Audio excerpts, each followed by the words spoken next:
สบายดีพวกเราหาก็เบิ่งเกมที่ม่วนๆที่มีชื่อว่าจงหากะเกียมให้พร้อมมันเกี่ยวกับการเดินทางไปทั่วโลกบอนที่หลายๆอย่างเบิ่งคือว่าจะมีปัญหาไปหมดในเวลาเล่นเกมเจ้าจะต้องได้แสดงให้พวกเขาเห็นวิธีแก้ไขปัญหาต่างๆที่เจ้าได้พบเบิ่งจากเบื้องเทิงมันจะเห็นได้ง่ายสำหรับเจ้าโอ้บ่ต้องอายเด้อมานี้ได้เบิ่งคักๆทอมมี่เป็นหยังเจ้าจึงบ่อธิบายวิธีเล่นเกมได้พ่อมีเส้นทางที่แต้มไว้ในเจียเกมในทมิตของเส้นทางแม่นจุดเริ่มต้นในตอนสุดท้ายของเส้นทางแม่นเส้นไซ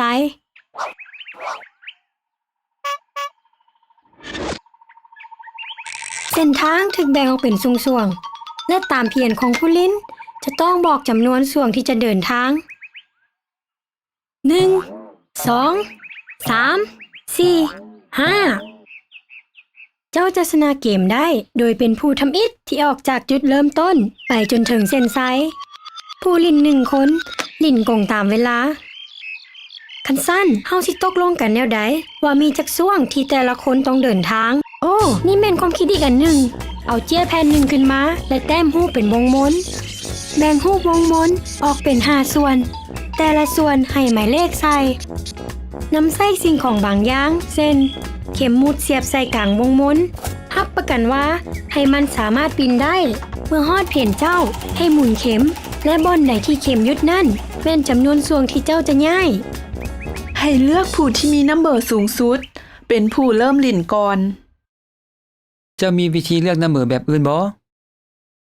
เอาละสปัดเป็นหยังเจ้าบ่ดิ่นก่อนไปเลยถ้ามิดค่อยจะเห็นตัวเลขที่เจ้าได้สปัดเจ้าได้หมายเลข4คันสั้นเลื่อนไปทางหน้า4ส่วง1 2 3 4เบิ่งแม่เจ้ามาฮอดส่วงที่มีข้อความติดอยู่มันเขียนว่าแนวใดมันบอกว่าเจ้าเตือนภัยประชาชนเรื่องน้ำท่วมย้ายไปหาส่วงเจ้าจะเตือนประชาชนแนวใดเอาล่ะสปัดก่อนเจ้าสิย้ายไปเติมอีก5ส่วงให้บอกทุกคนก่อนว่าเจ้าเตือนภัยประชาชนแนวใดถ้าหากมีภัยน้ำท่วมบนที่ข่อยอยู่พวกเขาเริ่มสัญญาณเพื่อเตือนภัยทุกคนดังนั้นข่อยจะเริ่มสัญญาณดีหลายเอาล่ะย้ายไปทางหน้า5ส่วง1 2 3 4 5เมื่อเจ้าหยุดอยู่ส่วงที่มีข้อความติดอยู่ให้เฮ็ดตามข้อความที่บอกหากบ่มีข้อความเจ้าบ่ต้องเฮ็ดหยังเพียงแต่รอท่าเปลี่ยนต่อไปของเจ้าแต่ถ้าเจ้าหยุดอยู่ช่วงหมายเลข20เด้ดีละเจ้าสามารถเห็นข้อความว่าอย่างเด้สปัดแสดงให้ทุกคนรู้ความหมายของการเลื่อนกลับคืนตามกระแสไฟโอ้หมู่บ่คักปานใดเด้เจ้ากลับคืนมาบ่อนเก่าพยายามอย่าหยุดอยู่ช่วงที่20หรือ